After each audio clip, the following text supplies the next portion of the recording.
Sizlar bilan Chikagoda O'zbekiston Mustaqillik bayramida bo'lib o'tgan bir shaxsiy voqeani bo'lishmoqchiman. Bayramdan 2 kun oldin meni sahnada chiqish qilishga taklif qilishdi.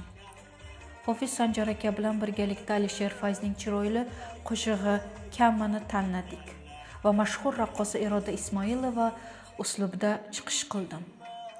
Raqsim davomida kutilmagan narsa sodir bo'ldi.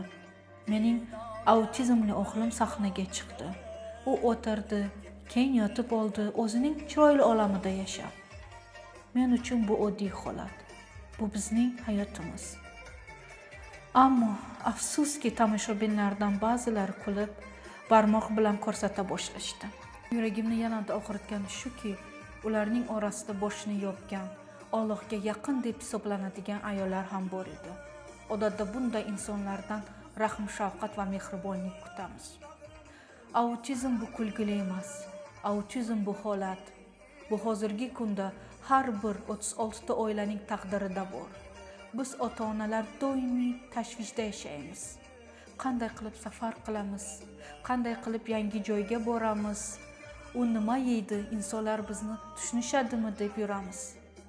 O'sha kuni otasi bunday odamlarga borib gapirishishni xohladi. Ammo hech kimni bayrami buzmasin deb gapirmadilar. Bizni jim turishimiz bu biz qabul qildik deb hisoblanmaydi. Kimdir hammaga o'xshab gapirmasa, yurmasa yoki harakat qilmasa, hukm qilishdan avval biroz o'ylaning. Balki siz autizmli bolaning hayotini ko'ryapsiz. Balki siz bir oilaning ko'rinmas kurashishiga guvoh bo'lyapsiz. Men professional raqqosa emasman.